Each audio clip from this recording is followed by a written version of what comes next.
नमस्कार दर्शकों, हिंदू धर्म में श्राद्ध कर्मकांड और पितृ पूजा को विशेष स्थान दिया जाता है।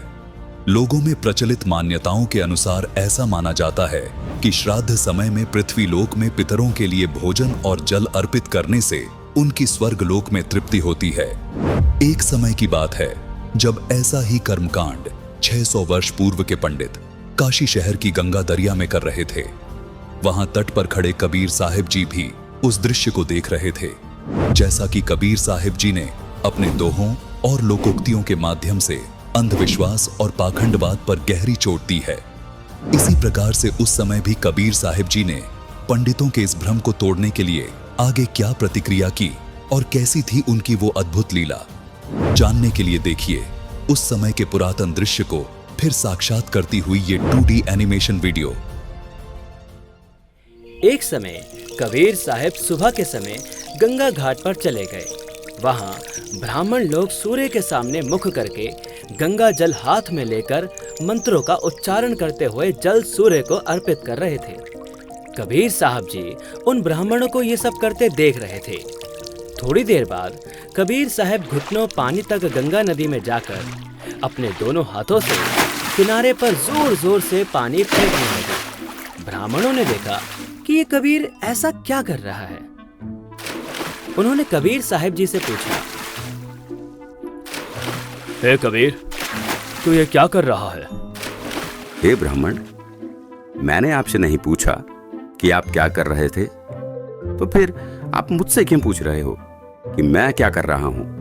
पहले आप बताइए कि आप क्या कर रहे थे। हम तो अपने भूखे प्यासे पूर्वजों को स्वर्ग में जल अर्पित कर रहे हैं। अच्छा, अब मैं आपको बताता हूं कि मैं क्या कर रहा था।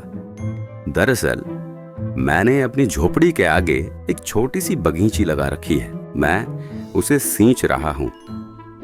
अरे भाई, तुम्हारी झोपड़ी तो यहाँ से काफी दूर है, उसे ये पानी कैसे मिलेगा? हे ब्राह्मण, एक बात बताओ, जब लाखों मील दूर स्वर्ग में ये जल अर्पित हो सकता है, आपके पूर्वजों को ये जल प्राप्त हो सकता है, तो 2 मील दूर जाने में इस जल को भला क्या परेशानी होगी? तो दर्शकों, इस प्रकार कबीर साहिब जी का ये सटीक तर्क सुनकर काशी के पंडित जी समझ गए कि हमारी ये क्रियाएं व्यर्थ हैं।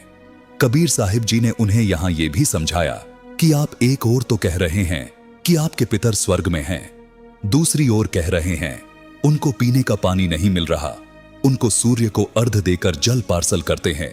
यदि स्वर्ग में पीने के पानी का ही अभाव है तो उसे स्वर्ग नहीं कह सकते, वह तो रेगिस्तान होगा। वास्तव में वे पितरगण यमराज के अधीन यमलोक रूपी कारागार में अपराधी बनाकर डाले जाते हैं। वहां पर जो निर्धारित आहार है वह सबको दिया जाता है। जब पृथ्वी पर बनी कारागार में कोई भी कैदी भोजन के बिना नहीं रहता, सबको खाना पानी मिलता है, तो यमलोक वाली कारागार जो निरंजन काल ने बनाई है उसमें भी भोजन और पानी का अभाव नहीं है। दर्शकों, यह 2D एनिमेशन वीडियो संत रामपाल जी महाराज के सत्संग प्रवचनों का अंश मात्र है। संपूर्ण आध्यात्मिक ज्ञान प्राप्त करने के लिए अवश्य सुनिए संत रामपाल जी महाराज के मंगल प्रवचन। संत रामपाल जी महाराज के मंगल प्रवचन सुनने के लिए आज ही प्ले स्टोर से डाउनलोड करें संत रामपाल जी महाराज ऐप और सब्सक्राइब करें हमारा YouTube चैनल संत रामपाल जी महाराज।